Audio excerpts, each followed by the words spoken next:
Avon field फैसलों की जो सज़ाएं हुई हैं उसकी अपील की समाअत हुई और समाअत के बाद उन्होंने गुफ्तगू भी की। बुनियादी तौर के ऊपर जो चीज़ सामने आ रही है कि 7 साल इनको केस में सज़ा हुई और अपने ही जिस केस में सज़ा हुई उस केस की अपील इन्होंने दायर की और अपील दायर करने के बाद अभी तक जो है वो 10 एडजर्नमेंट्स जो है वो ये ले चुके हैं। अब ये कानून से क्यों भाग रहे हैं? भागने से, कानून से भागने की क्या वजह है कि नवाज शरीफ जिनको सज़ा हुई वो मुल्क से बाहर भाग कर बैठे हुए हैं, भगोड़े बन के बैठे हैं। यहाँ की अदालतें उनकी सज़ाओं की अपीलों को जो है वो बहाल कर चुकी हैं और यहाँ पर जो मरियम सफदर हैं वो इल्तवा के पीछे छुपती जा रही हैं।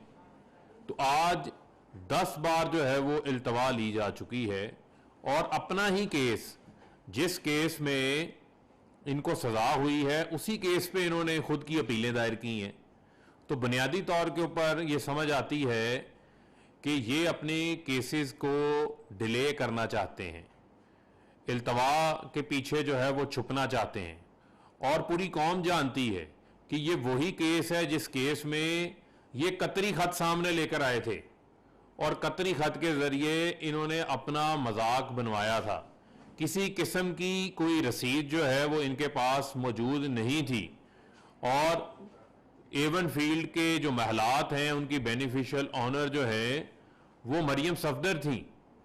और फिर आपको ये बताते चलें कि इस केस में इन्होंने तारीखी बयान, आपको याद होगा टीवी के ऊपर दिया था, जो इनका बाद में मजाक भी बना कि मेरी लंदन में क्या, मेरी तो पाकिस्तान में कोई प्रॉपर्टी नहीं है।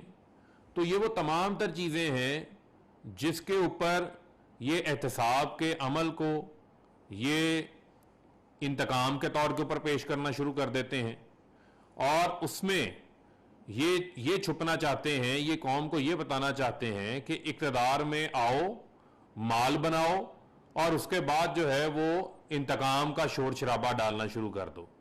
तो मैं इनको ये कहता हूं कि अगर इतने ही ये इनके पास सबूत मौजूद हैं, इतने ही ये ईमानदार हैं, तो इनको तो अदालत को कहना चाहिए कि 2018 जुलाई में ये अपील दायर की गई है, आज 2021 हो चुका है। इनको तो चाहिए कहें, बजाय इल्तवाएं लेने के, एडजर्नमेंट लेके केस को तवालत में डालने की बजाय इनको चाहिए ये कहें कि केस की रोजाना की बुनियाद के ऊपर जो है वो हेयरिंग की जानी चाहिए ताकि इन अपीलों का भी जो है वो फैसला हो। नवाज शरीफ की तो सजाएं बहाल हो चुकी, उनको तो ये अदालतें वापस बुलाती नहीं, वो वापस नहीं आए। वो वहां पर पोलो मैच देख रहे हैं, वहां पर शादियां अटेंड कर रहे हैं, वहां पर कॉफी पी रहे हैं, वहां पर एवन फील्ड, वहां पर हाइड पार्क में जो है वो वॉक कर रहे हैं। वो तमाम तर चीजें अपनी जगह वहां बैठ के मुल्की इदारों के खिलाफ बातें कर रहे हैं। लेकिन यहां पर जो उनकी साहबजादी हैं वो भी मुल्क से बाहर जाना चाहती। उन्होंने आज बड़ा अफसोस का इजहार किया, मेरे बेटे की शादी थी तो मैं बाहर नहीं जा सकी। तो आपकी शादियां भी बाहर होती हैं, आपका पूरा खानदान भी मुल्क से बाहर होता है, आपका सारा कारोबार भी मुल्क से बाहर होता है। तो फिर पाकिस्तान आप क्या लेने आते हैं? पाकिस्तान में सिर्फ आप इक्तदार जब मिलता है तो इक्तदार में सिर्फ लूटमार करने आते हैं। सियासत को आप लोगों ने, शरीफ खानदान ने अपना कारोबार समझा हुआ है, कारोबार बना लिया ऐसे। और आज एक तरफ इनके चचा जो है वो कौमी हुकूमत कहते हैं, ये कौमी मुफाहमत कहते हैं। तो साफ नजर आ रहा है कि जो शीन के ऊपर मुस्लिम लीग नून में मीम जो है वो भारी हुई है और जो इनकी अपनी लड़ाई है उस लड़ाई से इन्होंने एक कंफ्यूजन पैदा की हुई है। मैं समझता हूं ये गुड कॉप बैड कॉप की कहानी नहीं चलेगी। चाहे शहबाज शरीफ हो, उनके ऊपर टीटीओ का केस है, इनके ऊपर एवन फील्ड का केस है, मुल्क को लूटने का केस है।